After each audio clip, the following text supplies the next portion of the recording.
folks, and welcome back, everybody. I'm TS, and the simulcast is on the air now for Tuesday night, January 7, 1997.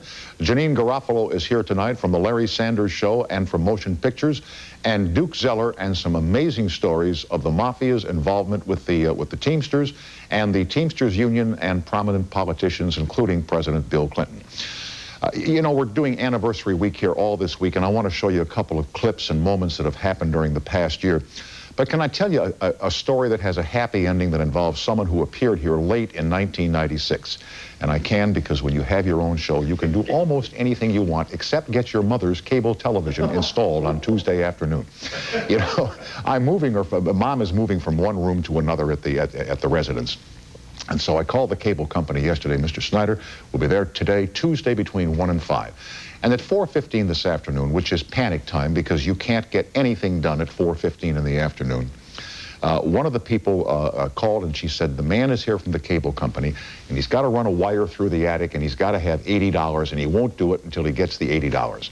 So tomorrow morning, I'm going to make a very polite call to the cable company, you know, put on my best smile and say, excuse me, I've been paying the damn bill down there now for 3 years. Do you suppose you could add a measly $80 to the bill and get the damn wire put in and get Mom off my back? You know, let me have the cable, for God's sake. Anyway, let me talk to you here about one thing that happened really well, that turned out good for my dear brother John, who visits me every year at Christmas time, and we bring Mom up to the house and have a holiday meal.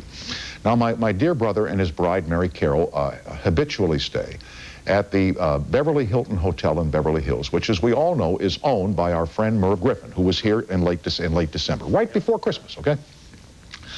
And in one of the breaks, I said to Merv, half kidding and half serious, I will admit, I said, you know, Merv, I said, my brother stays at your hotel for 3, 4, 5 days at Christmas every year, and he's coming in here on Sunday night, and it would be great if you could just maybe a little upgrade or something, you know. And Merv put his smile, toot toot, remember? He said toot toot, and he said, I'll take care of it, and he went out the door into the night. Now, Merv Griffin has got a million things on his mind. I mean, he's got the hotels, and he's got the casinos, and he's got the gambling ships, and he's got the quiz shows, he's got the games, he's got a lot going on. So my brother arrived in town on Sunday, and when I saw him, I said, by the way, I said, how is your room?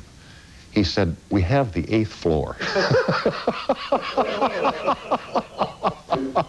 With a big bouquet of flowers and a little bottle of bubbly. And I sent Merv a note today. You know, here is a class act. I mean, he could have walked out of here and forgotten it and never done a thing, but he made my brother and sister-in-law so happy. And for the rest of my life and his, nobody can ever say a word to me that's bad about my friend Merv Griffin. Hey, Merv, thanks a million.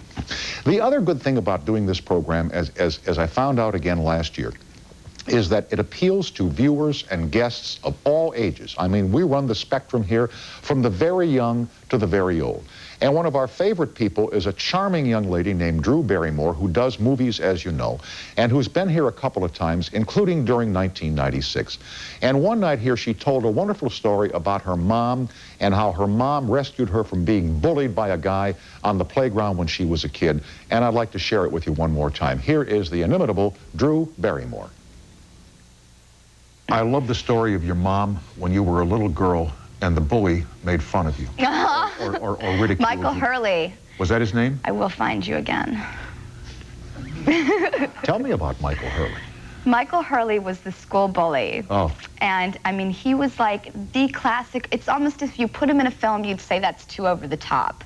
You know, he was just the classic beat everybody up, you know, meanie, meanie, meanie. Of course, his big target was me. So one day we were practicing for the school play, and I was the dog. I was the dog.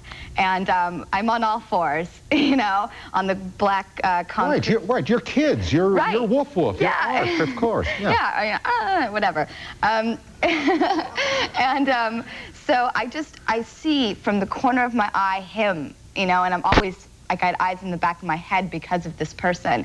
And I see him look at me, spot me, and start to take a running start. And I went, oh God, please, Michael, please, Michael. And he just took this huge leap from about 10 feet away and just leapt right on my back. And my arms gave in and my chin went right into the blacktop, and it was completely, like, severed. Oh, yikes. And I was rushed in an ambulance to the hospital. I had to get like 20 stitches. And I have a little scar under here. Yeah, it's actually quite little, I know. Everybody has a scar on their chin, though. It's really weird. And my mom, you know, came back to school. Forgive me for looking, but I just... Oh, no, please do. And when we walked... So anyway, you get to the hospital and you get stitched up. Yes. And when we walked back into the school, you know, my mother was coming to talk to the principal or something, I don't know, and he was laughing. He was laughing at me. And so my mom just sort of grabbed him by the shirt collar, and I can't say what she said on the air. We got away with the balls. I don't know if we're going to get away with this one. Basically, in a nutshell, she said, if you ever beep with my kid again, I'll beeping rip your beeping neck off. Gotcha. You knew Mom loved you, didn't you? Yes. You know what, man? I'll tell you, every kid wants their parent to do that for them, even if it's once or a million times in this world. I will never, ever forget that my mother did that for me. I have so much respect, and I think I'd be the same way with my kids. You know, don't hurt the other kids, but stick up for your kid, you know? Yeah, stick up for your kid, you know? If my kid's watching, I'm sticking up for you. Incidentally, during the course of tonight's flight, we may experience a slight loss of pressure here in the cabin, and the oxygen mask will drop from the panel above your head. Just place the mask over your nose and mouth and breathe normally. Janine Garofalo is here tonight, and then Duke Zeller, and some strange goings-on involving the Teamsters and top officials of the government of the United States. Back after a short break, fire up the colortinis and watch the pictures as they fly through the air.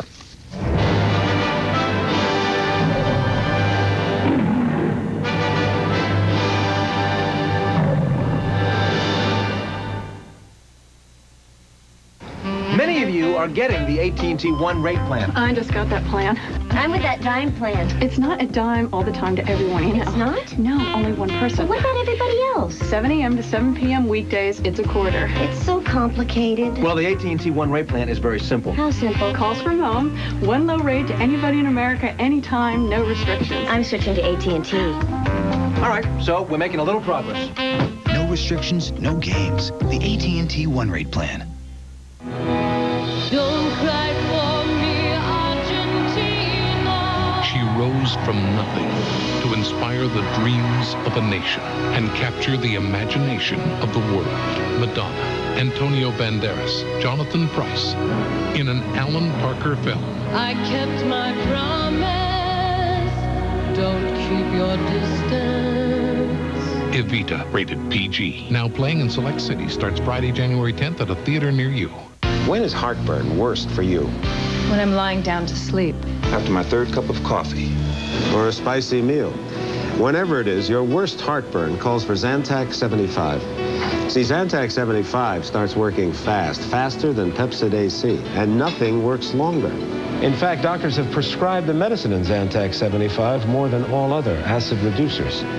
The smart choice for your worst heartburn. Zantac 75, the final word in heartburn relief.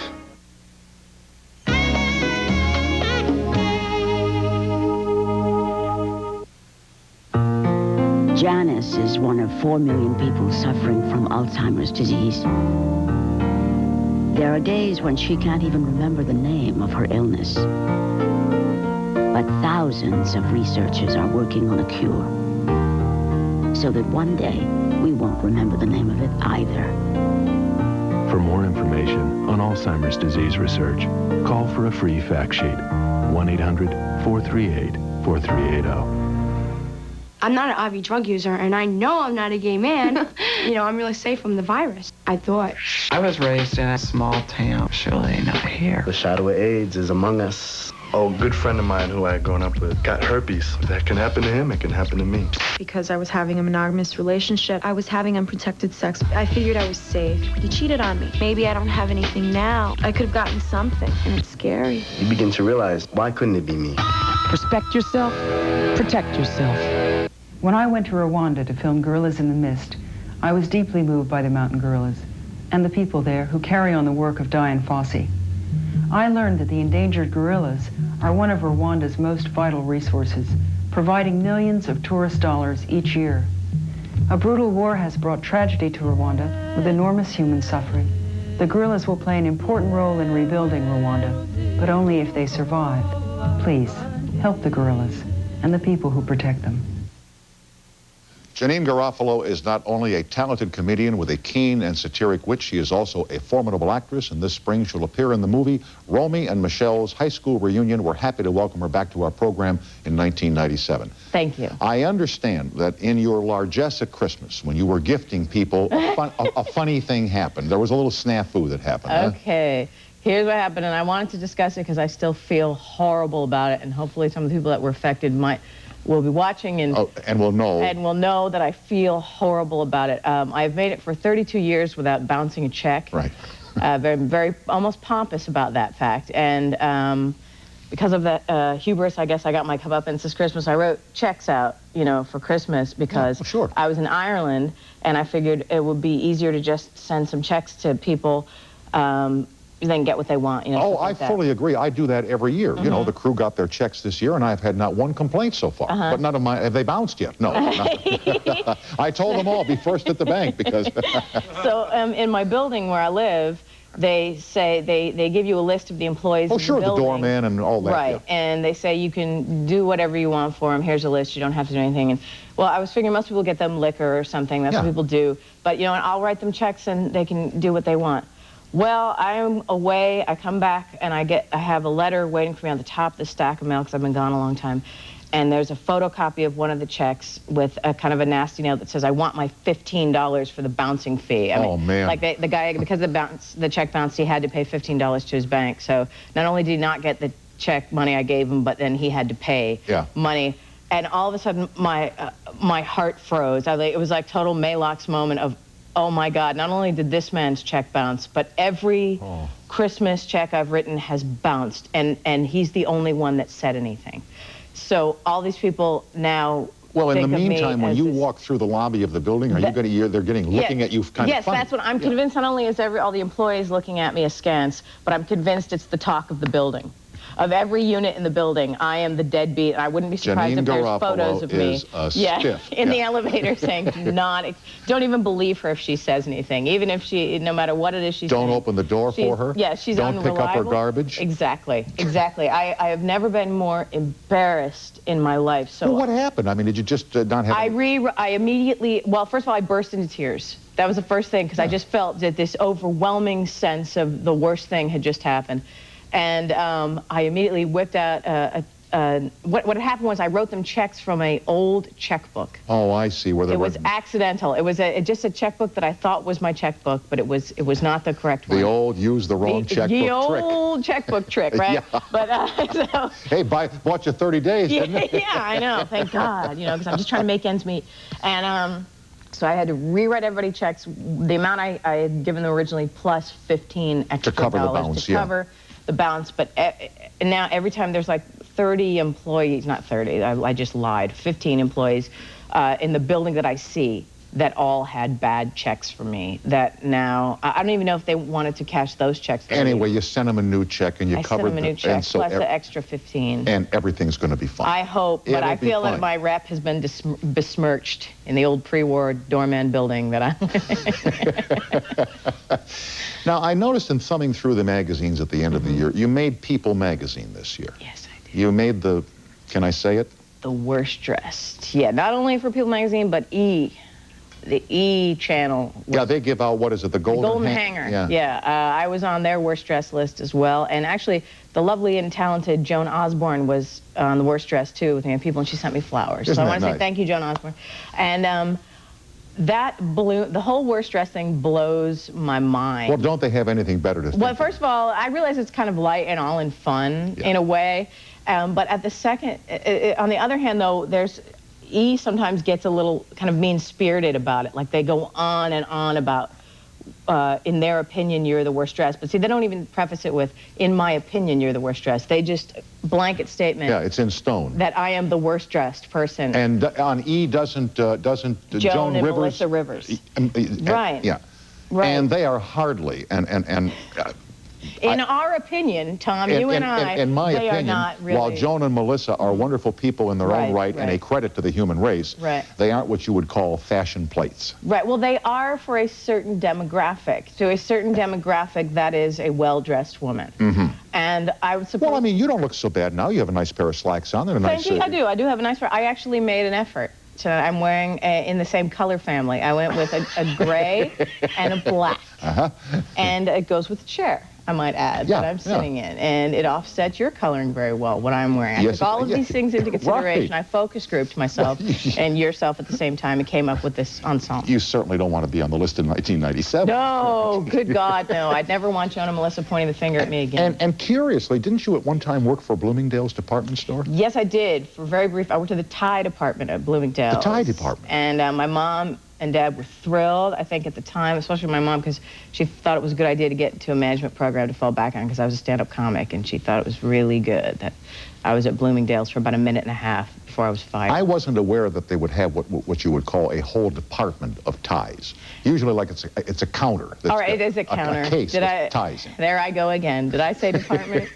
That is so like me to build up the things in my life. It was the tie area. And I was in that area, which was so colossally boring. And I would think, I mean, a guy comes in or a wife would come in to get her husband a tie. Tie, what are you going to say? I mean, how many ways could you say it? What can you do to push the ties? You know, it's a tie. Yeah, it sure would look good on him. I think it would look great, and I think you should get this tie and 3 other ones as well. But I got fired, so that was good. And I moved on from there. I think I went to Kevin Bressler's Shoes after that and sold shoes, and then was fired from there, and so on and so on. Your retail career did not exactly take off. So falling back on that really was like a free fall. You know, one of our staff members here was flying from somewhere to here, and they showed a Larry Sanders or a movie that you were in as part of the in-flight entertainment. Yeah. And from what she said, the flight attendant came on and she said, and we have this wonderful movie which stars June and Garofalo. Yeah. So I'm just wondering, through your life, if people had a little, I mean, it's a melodious and beautiful name, don't misunderstand me, but it could be difficult to pronounce. Right. From day one in kindergarten when they called her, it's been Jane Ann Garofalo from the time I was 4 years old until right now. My name's Janine Garofalo, but people seem to, it's very easy and it's spelled exactly the way it sounds. It's just that I think when people are confronted with a lot of letters and vowels, their brain immediately seizes up on them and they just assume they can't get it. Like, so they trip themselves up prior to even tackling it. You know what I mean? It's very easy, but and then they just go with Jane Ann Garofalo for some reason. But it's not. And do you get mail sometimes addressed to people that are not you? I used to get electric bills sent to my house when I lived in Boston to Joanne Gardfane all the time. That's a nice name, by the way. So Joanne Gardfane, and you know, so I didn't have to pay it because it's not me. Yeah, one of the fellas that I met on our staff at our Christmas party, I love this guy. I don't know him at all, but I love him because his name is Fred Smith. You know what I mean? You can't mess that one up at all. Right. And in fact, we should have him as a guest here some night. Thank you, Fred Smith, for coming on. We will continue here with Janine Garofalo, who is one of the stars of Romy and Michelle's high school reunion. We'll try and open up the toll-free at 800-952-2788. For those of you listening on the radio, that is the number. We'll be right back after these messages.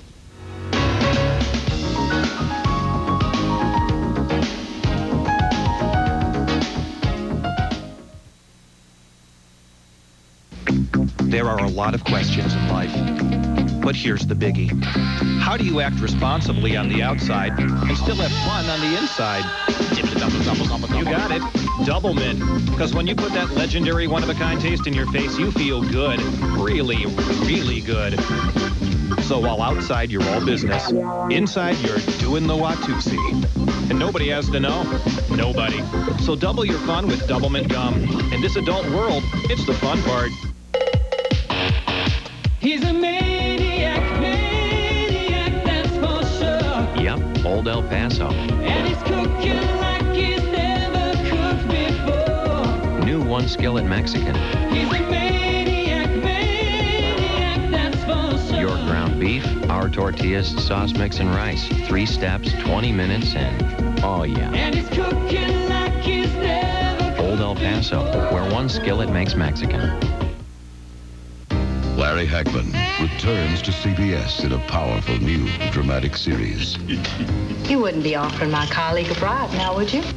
In a city filled with secrets, there's one man who has all the answers. I know, and you know, you're guilty as hell. Totally unorthodox. Oh, my. Highly respected. He controls Orleans. The family is a very precious and fragile thing, and you destroyed it. Where things are done a little differently. And I'm going to take you down. Orleans premieres CBS Wednesday.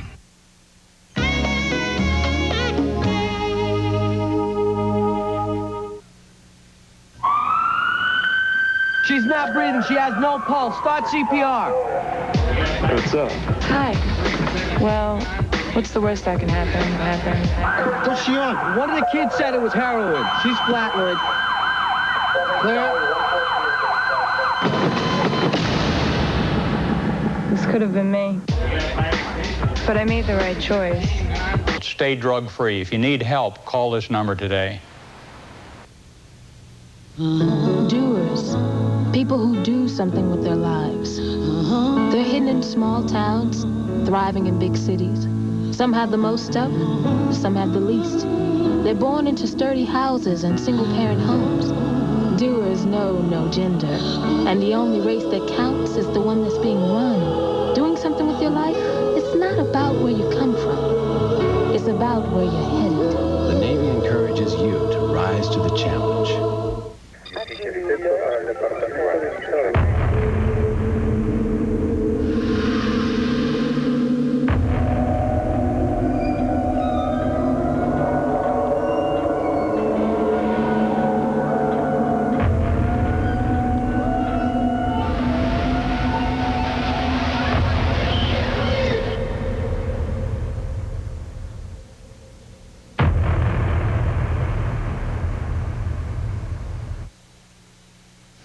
With Janine Garofalo, here is Kim on the toll-free in Baltimore. Hi, Kim, and welcome to CBS. Happy New Year. Happy New Year. Thanks.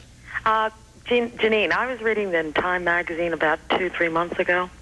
You know, the quote section. They took a quote of yours about the Macarena, which was hilarious and very funny. I was just wondering, how do you come up with these little observances? And are you planning to do more stand-up? Yeah, well, in answer to the latter part of that question first, yeah, I still do stand-up. I performed last night, and I will be doing an hour for HBO in '97. Great. I still do colleges around the country and stuff. I'll be at Brown University soon. And the Macarena quote, I can't remember what I said. You said you can tell a lot about a person. If they do the Macarena or something like that. About how excited they get at the thought of doing the Macarena.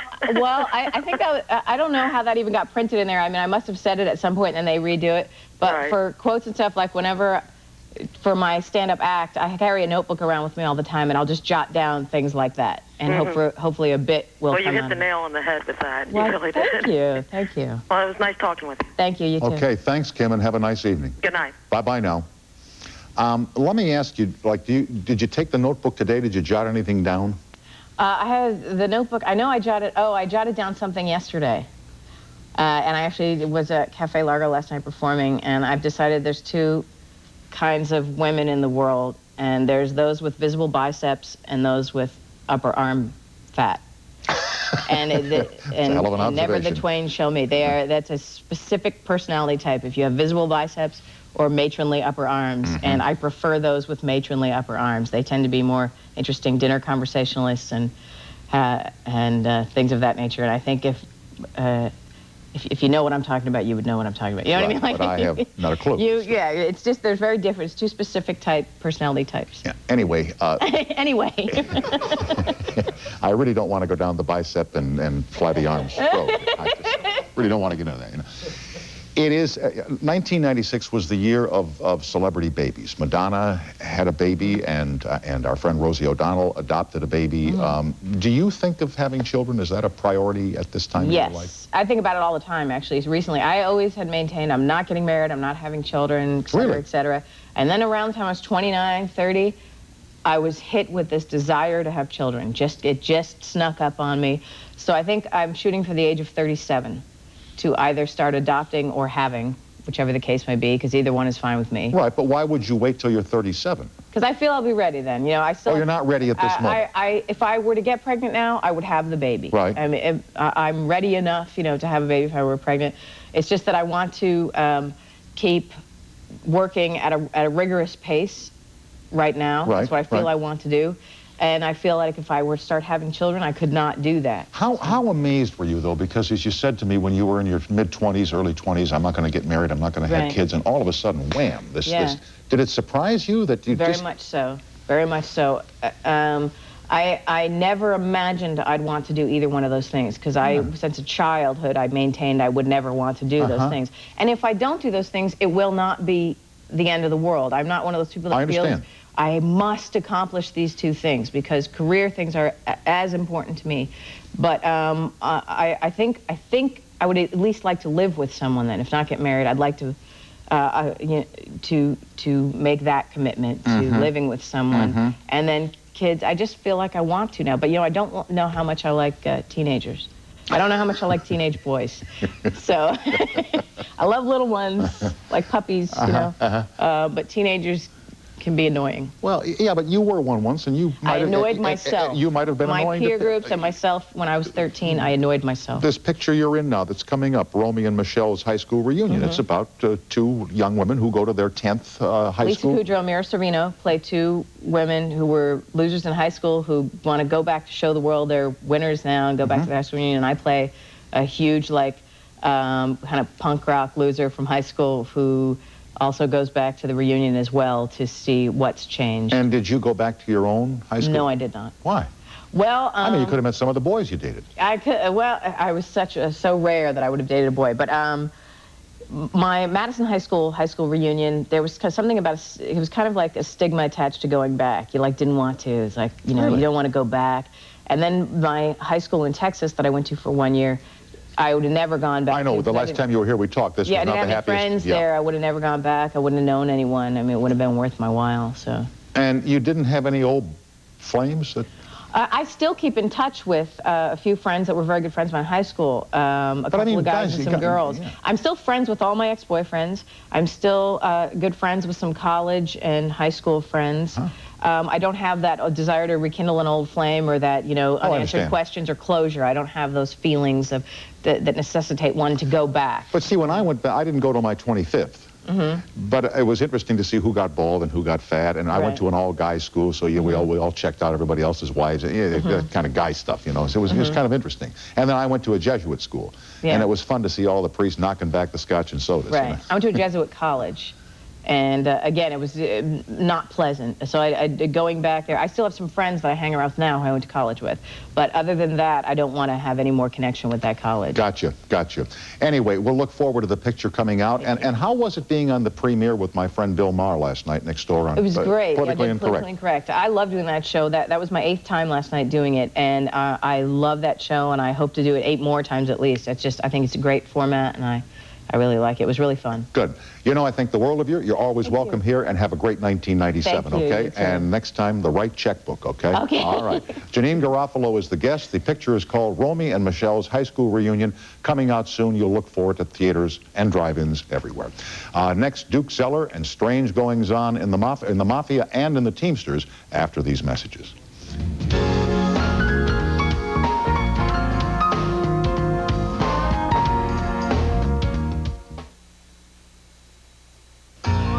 What's more amazing than the places you can go on the internet? The fact that you don't need a computer to get there. Web TV from Philips Magnavox. The internet now on your television at an affordable price. You've probably noticed all of these commercials about yeast infection treatments. They talk about how effective they are. Even so, if you read the labels, you'll notice there's only one 3-day treatment that comes in the comfortable cream form most women prefer. FemStat 3. It's the only cream out there that treats in 3 days. 3 days? There is no better cure without a prescription. And what could be better than that? FemStat 3, the cure that fits your life. As a receptionist, I try to help our patients feel comfortable, like Kate. The first time she came here, she had a cavity. To protect against this, our dentist recommends Crest. Crest can actually help reverse the early stage of tooth decay, like this weak spot. Because the fluoride in Crest's patented formula penetrates the weak spot and can actually help stop a cavity from forming. And more dentists have their very own kids brush with Crest than all others combined. Hey, Mom, no cavities. The dentist's choice is Crest Protection. Unchain my heart. Come, baby, let me go. Unchain my heart. 'Cause you don't love me no more. Eldorado Touring Coupe with the 300 horsepower North Star system. Isn't it time you live without limits?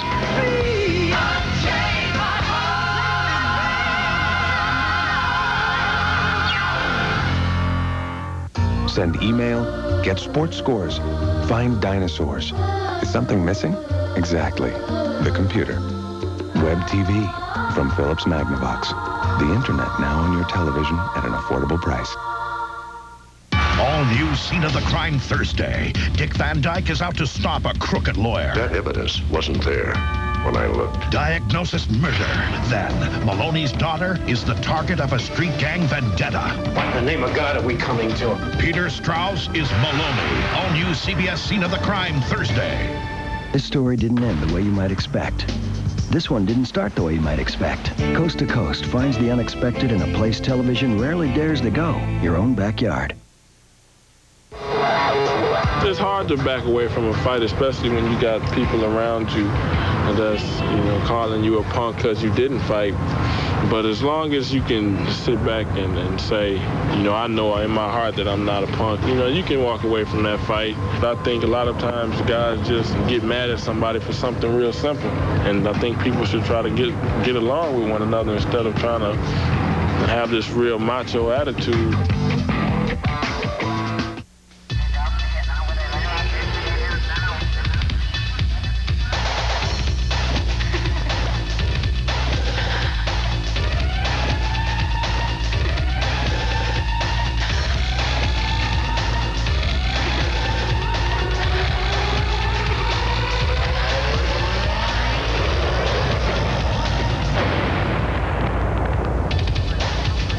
So, whose influence are you under?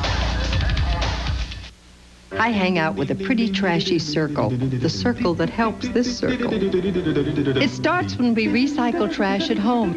It's completed when we buy products made from recycled materials. Check the label for something called post-consumer recycled content. Then buy the highest percentage of it you can find. Complete the circle. Call 1-800-CALL-EDF for your free Buy Recycled shopping guide. 1-800-CALL-EDF. From the days of the late Jimmy Hoffa, the Teamsters Union has been among the most powerful and controversial labor unions in America. Now comes an inside look at the mystique and the mystery of the Teamsters from one of its own. Duke Zeller is a former advisor to 4 Teamster presidents. He's written an insider's account of the union called Devil's Pact. Duke, it's a pleasure to have you here, and welcome to our program. Thank you, Tom. Let me ask you about the Teamsters, a union that began in 1903, basically to protect those people who did what? Then it was primarily drivers. Actually, they were milk and beer drivers. Okay. And the team comes from Team of Horses. Right. And who are the Teamsters now? I mean, they're not just trucksters anymore. Now Disneyland employees are represented by the Teamsters, airline controllers. You're exactly right. Everything from airline pilots to zookeepers, with Mickey Mouse right in the middle, since those characters at Disney World are all Teamster now. So it's very diversified. They branched out really under Hoffa in the 50s. And since then, they've every kind of worker. Why, of all the unions, did organized crime become so involved with the Teamsters Union? Well, you have to appreciate the Teamsters were always tough and powerful. Right. Had a lot of clout. Right. Strong membership. But also it was easy in the big cities to infiltrate at the local level, because these were the guys who were on the docks. These were the guys who were loading, who were carrying the merchandise throughout the country. At one time, the Teamsters could have closed the country down. Franklin Roosevelt knew that. They were that powerful. It was very easy then for the mob to come in at the local level to entice these guys with sweetheart contracts and deals that would line their own pockets. And what was the mob looking to get from the Teamsters? What was in it for the mob? Oh, the mob wanted to get their hand in the cookie jar. Gotcha, okay. Exactly. They wanted to come in, and they knew that huge Central States pension fund. One time, the Teamsters had a $9 billion I remember, sure. portfolio. And after a while, the mob was using it as the Mafia National Bank. They built Las Vegas, as you know, all those casinos were built with Teamster money, Teamster pension fund money. So now comes 1957, and the AFL, the American Federation of Labor, if my history is correct, is so sick and tired of the connections between this union, the Teamsters, and the mob, organized crime, that they throw the Teamsters out of the American Federation of Labor. Huh? Right. Yeah. Threw them out, and because of the past corruption, abuses, the long-term mafia relationship, the AFL decided that that was it. These were the bad boys of the Teamsters.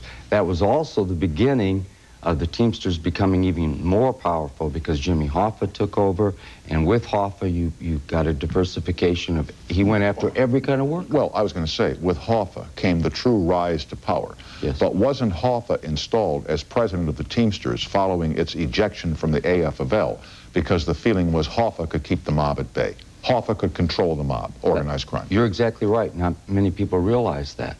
Hoffa had enough, as a matter of fact, of the mob And even though he himself had connections with the mob, Hoffa, they all did. They felt that because of those connections, he knew these guys, these head knockers, and could keep them at bay. Exactly. And he sought to do that.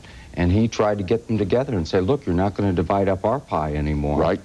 This is Teamster money. He also disapproved of prostitution and drug trafficking that the mob was getting into in the late 50s. It was one thing to build those casinos and the hotels. Hoffa had no problem with that. No, but he was a family man, very compassionate, a guy who cared very much about young people. And family values at that time, and to him, prostitution and drugs were against the law, and they were sins. And he was cracking knuckles over it. Yep.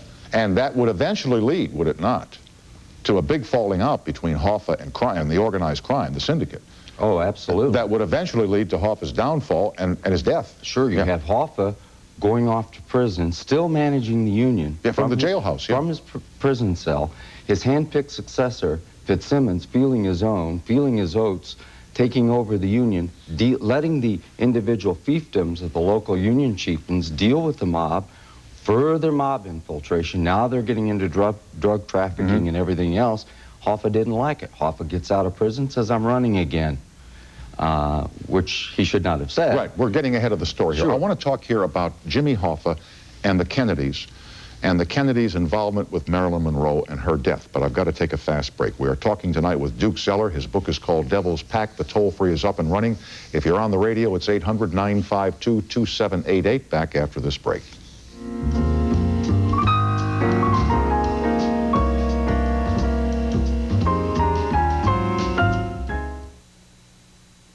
Where do germs live that surround your gums and teeth? Plaque. Think you're immune? Take the plaque scratch test. Scratch a tooth up by your gum line. We won't look. That film is plaque. It's a magnet for germs. That's why you should remove it with advanced formula plaques. The only brand proven to remove more plaque before you brush and thousands of germs with it. Remove plaque and germs with advanced formula plaques. If the same cold keeps going around your family, here's a thought. Lysol disinfectant spray can have you killing the cold virus. Not to mention some other nasty germs where they're just waiting to be picked up. Sure, Lysol deodorizes, but it also disinfects, if that's any comfort. Lysol spray helps protect. You have our word on it. Tonight on Dave. Hey, how you doing? Heartthrobber Matt Dillon and karate chopper Jackie Chan. Hey, nice to see you. Only on Dave. Only on CBS. To the pursuit of justice, they devote their lives. The Admiral's being held hostage. I'll shoot him! New year, new network, new champions, Jag. Then, Don sends Cheech up the river. Somebody must have screwed up my reservation, man. Now it's sink or swim. Get Joe out of there now. You're a cop. All new Nash, all CBS Friday. According to Ojibwe legend, a little child had a dream about the best way to gather wild rice, that it should be knocked from the stalks with blessed sticks and parched in the sun and danced on to remove the husks. The people did this, and they made it through the winter with enough to eat, which is just one reason why the Ojibwe have always made it a point to talk to their children and to listen. Help preserve traditional Native cultures by supporting the 29 American Indian colleges. This is 911 operator 224. What's your emergency? We need an ambulance. Oh, my God, my boyfriend, I think he's gonna die. Okay, please try to calm down. He's unconscious. He's bleeding. Discovered his I need to blood. get some information from you, okay? Okay, hurry. Okay, where are you? At the corner of 17th and Main. An ambulance is on the way. Stay on the line. Tell me what happened. He just started freaking out, smashing things, and then he put his fist through the window, and now he's bleeding. Okay, was he using any drugs? Yes. Do you know what he took? Oh, some speed, meth, I think. Okay, how much did he take? I'm not sure. We got an ambulance going over there right now. Please hurry. With Duke Zeller, the author of Devil's Pact, here's Tommy on the toll-free in Jersey City, New Jersey. Hello. Hey, Tom. Yes, sir. Duke. Simple as this. Are you afraid for any repercussions on this book? Well, I certainly have my share of threats, and I'm taking every precaution. That's why I've been traveling with people who are looking out after me. And yes, I've had several threats. Wow. That's incredible. Well, I hope you. Well, why would you say, Tommy, why would you say it's incredible? Because we're dealing with people here who are skilled in the art of making threats. Well, yeah, but threats are nothing. It's just I wouldn't expect us writing a book about people who are probably not around anymore. You know, what are they afraid of? It's a book. I don't know. But, you know, well, I can't say it. I just hope, Duke, I'm gonna buy the book. I'm gonna read it. You know. Thank you. You know, Tom, you are the best. You're sleep-inducing, man. I thank you for that, Tommy. I wish you a happy New Year. You too, man. Have a good one. All right, bye-bye. Bye. I think what Tommy doesn't understand is the elements still exist out there. Exactly. I mean, I was about to ask my favorite question. Do you have people start your car for you? No, but that was certainly a concern when I was there. And before I got out of there. We had Teamster mobiles, and believe me, everybody had those little gadgets where you could test them. Before you even open your door, you know, you can test them. Oh, really? Oh, sure. Cleveland, where Jackie Presser, later Teamster president, was the bomb capital of the world, and they were going off all the time. So he got all of us these little gadgets for our cars so we could test them before we got in. Very good. Let me ask you here about Jimmy Hoffa. And again, as you said, he was a family man, and he was a moral man in many ways when it came to his family and women in his family. When he found out about Kennedy's womanizing, I mean, there was a brief honeymoon between Hoffa and the Kennedy White House. Then when Bobby Kennedy started, that ended. But now when he found out that JFK was a womanizer, what was his reaction?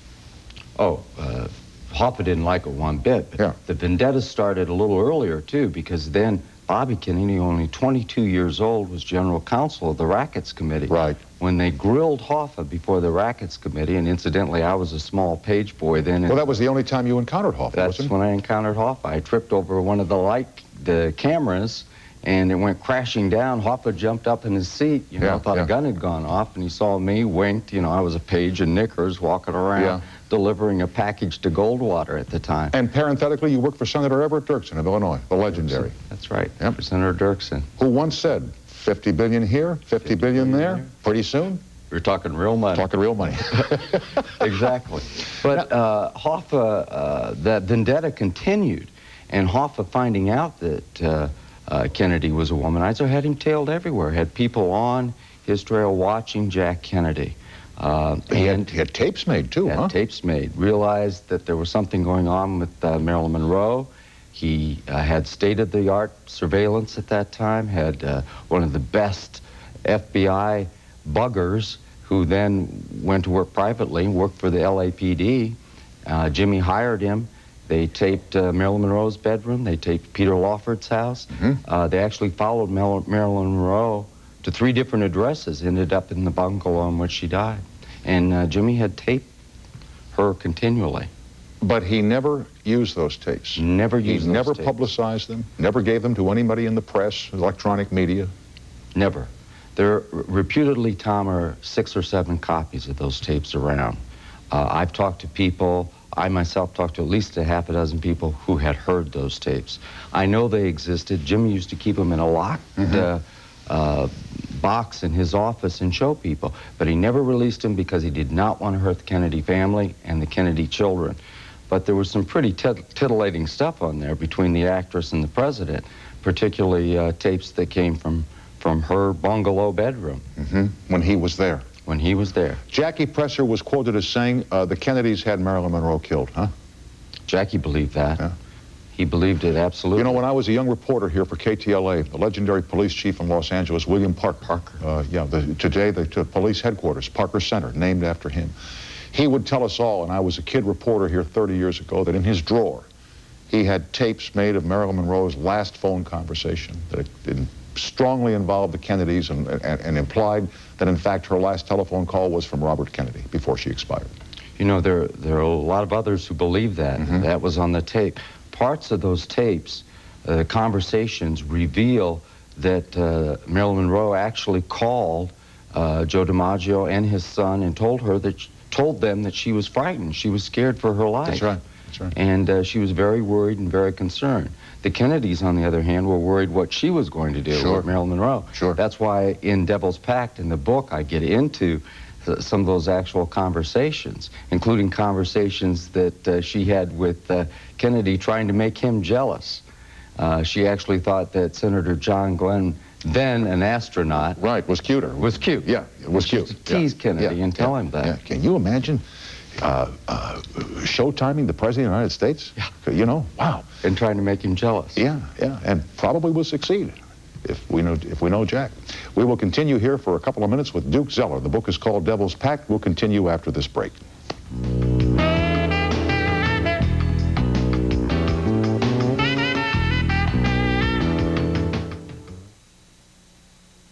Soon, you won't recognize me because my New Year's resolution is to regrow my hair with Rogaine. Because now you can get this new Rogaine starter kit, a 4-month supply for half price. So go for it and get a real head start on the new year. This instrument explores your fragile gums, a procedure for gingivitis. Help avoid gingivitis. Use Listerine. Only germ-killing Listerine is clinically proven to help prevent gingivitis. The power of prevention. Listerine. Someone figured out together we have 115 years working on Fords. My great-grandfather built the Model T.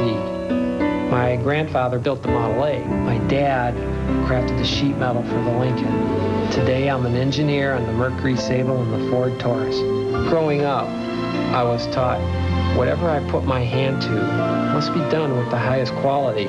After all, it has to live up to the family name. Are you ready to scream? For the movie Rolling Stone magazine calls a delicious blend of fun and fright that's smashingly scary. It was funny. It was exciting. It's a scream, baby. The whole thing was just fun. Never say, I'll be right back. I'll be right back. Sensational, terrific entertainment, says the LA Times. Scream is sexy. I was screaming at the top of my lungs and laughing hysterically all at the same time. Scream. This is great. You have to see it. Rated R, now playing. The patch that revolutionized the way people quit smoking is here. Nicoderm CQ. Don't need a prescription anymore. Smart choice. What makes this one such a powerful help? Nicoderm CQ gives you the highest level of medicine. A steady stream helps calm cravings and stays with you 24 hours if cravings come when you wake up. You bring a commitment. Nicoderm CQ brings the rest. The power to calm, the power to comfort, the power to quit successfully. We both have colds. Why is he up and at 'em and I'm so tired and cranky and headachy I can't even get started? Why? Because last night when he said... Let's take NyQuil so we can have a good morning. I said, why? What's the nighttime sniffling, sneezing, coughing, achy, stuffy head fever so you can rest medicine got to do with morning, silly? He took it. I took these. He got rest. I didn't. Why? Vicks NyQuil. It's also the bright-eyed, bushy-tailed, fully rested, so take it at night and have a good morning medicine.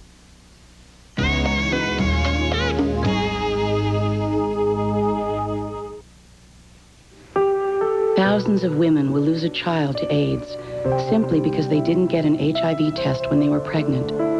You see, there's now treatment that can help stop the spread of HIV from mother to baby, which gives children of HIV-infected mothers something they never had before, a chance. If you're pregnant, please get an HIV test.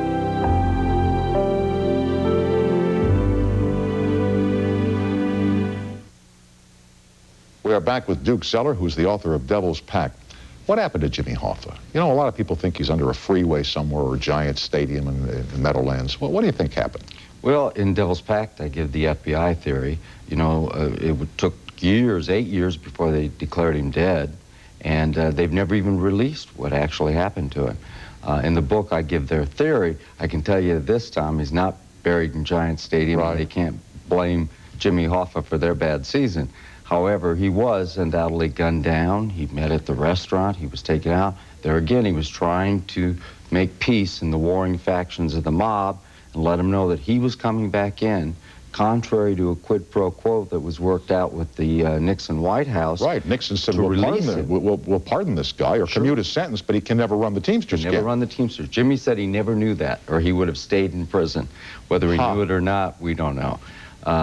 Nonetheless, he was gunned down, and undoubtedly his final resting place is New Jersey. His body was shipped in a 55-gallon drum and sent back east. And, you know, that was the war within the Teamsters. His son was, in fact, his son, Jimmy Hoffa, was here last year, campaigning for election to the presidency of his father's union. Bright guy. Yeah, and he lost that election. Very close, very close. Why did he lose, do you think? It's hard to tell. The government very much did not want Hoffa back in. Hoffa, yeah. Hoffa back in. There was big encouragement within the locals not to support Hoffa. I think there's a lot of question on how the government, and I firmly believe to this day, whether he really won that election or not. There were 25,000 missing ballots, 41,000 disputed ballots. No one will ever know, I don't believe. The real bombshell in your book, or one of them, is your allegations that the Teamsters Union contributed heavily to a slush fund on behalf of Bill Clinton in 1992. Talked to a lot of people about that, Tom. There's no question that the Teamsters, like a lot of labor, gave most of their PAC money, the political contribution money, to the Clinton-Gore campaign in '92. What people don't realize is that Mr. Kerry, president of the Teamsters, met privately with Bill Clinton in Madison Square Garden, the only meeting he had the day of the nomination that he was nominated. And I think in that period of time, they decided which way they were going to go, and Mr. Kerry decided to pump Teamster money, Union General Fund money, union payers' dues into that campaign, some of which may have been illegal.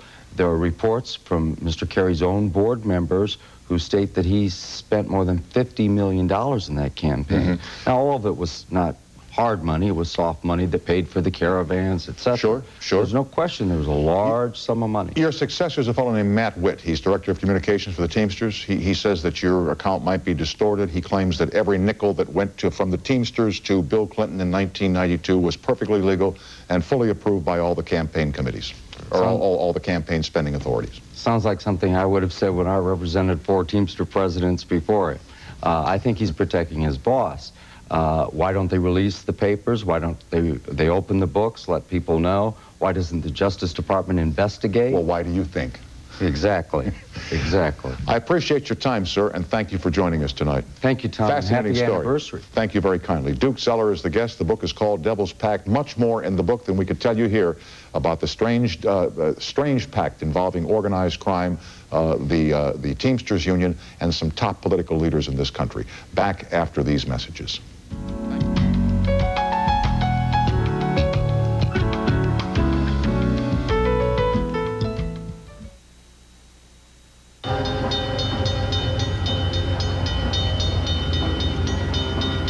Come on, you're gonna make us late. Hey, man, what is this with you? What's your problem? Chicken. Come on, Mike. You're gonna make us late. There's never a train here. Just go for it. No one's gonna see you. The light's probably broken. Yeah, let's go. Come on, Mike. Come on, chicken. Yeah! I wish I hadn't listened to him.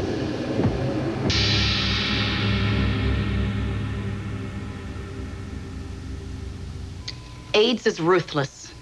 It doesn't matter if you're gay or straight, male or female, or even what color you are. We're all at risk. You should know, however, that African American women are the largest growing group of people with new infections of HIV, the virus that causes AIDS. Abstinence is safest, but if you're not going to abstain, men, you got to use protection each and every time. Stay healthy. Stay safe. Imagine, demand, and work for a cure.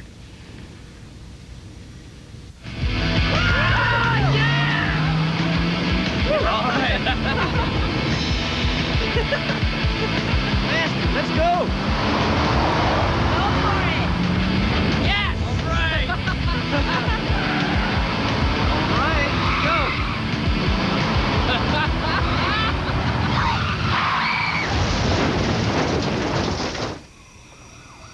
Speeding can give you a ride you'll never forget. Hunger in America is real. I'm Emmylou Harris, and I'm involved with the Mama's Hungry Eyes campaign against hunger. Join me in supporting the nationwide hunger relief efforts of Second Harvest.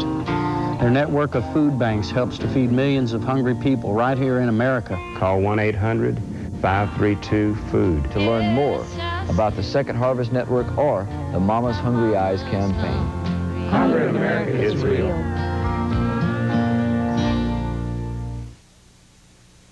One person we met during 1996 on this program was Robert Blake, the actor, Beretta from Days Gone By on network television prime time. Blake is a great storyteller. He's a tortured soul. He's had a tough life. He's had a difficult life. He's given us some very funny moments, but I want to show you the one tonight in which he talked about his dad.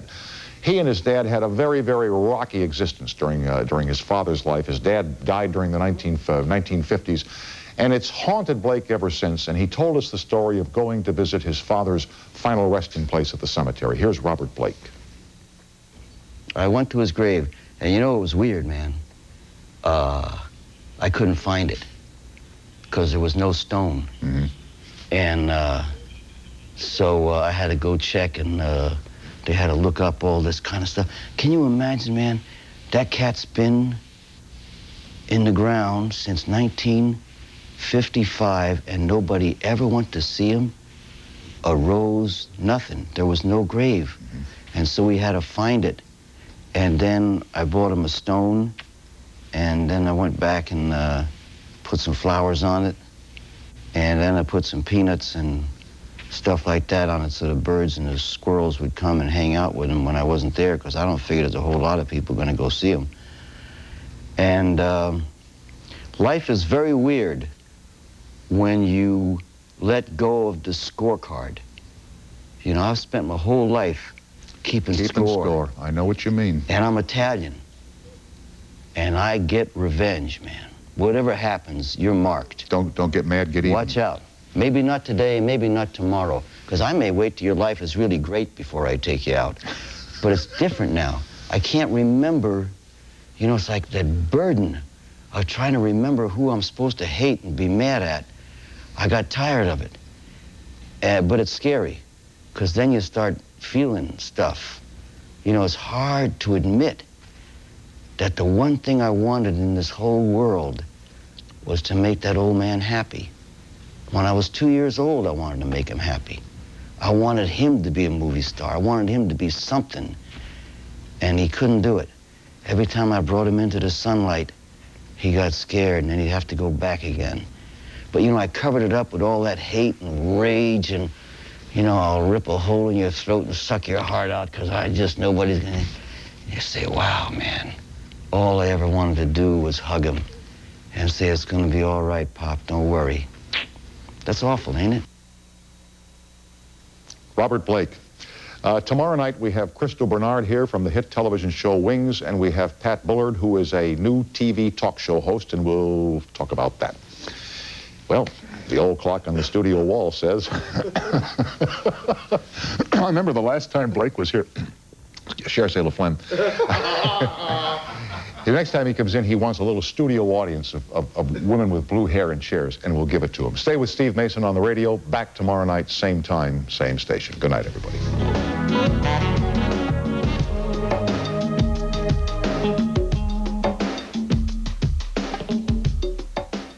Before America heard about this little girl, she was well known in the world of child beauty pageants. What are they all about? Eye on America tomorrow on the CBS Evening News. What's America's favorite movie? Find out on the first award show of the year. Who will win the People's Choice Awards? CBS Sunday. Are you receiving money from a structured settlement, annuity, or insurance claim? Do you have a need for cash now? At J.G. Wentworth, we've helped thousands of people settle their debts, buy new homes, pay college tuitions, and open new businesses. If you're currently receiving money from a structured settlement, annuity, or insurance claim, but you need money now, call J.G. Wentworth. Call now. Operators are standing by. Call 1-800-FUND-582. On the next episode of Seinfeld. I don't like the opera. Well, what are they singing for? Who sings?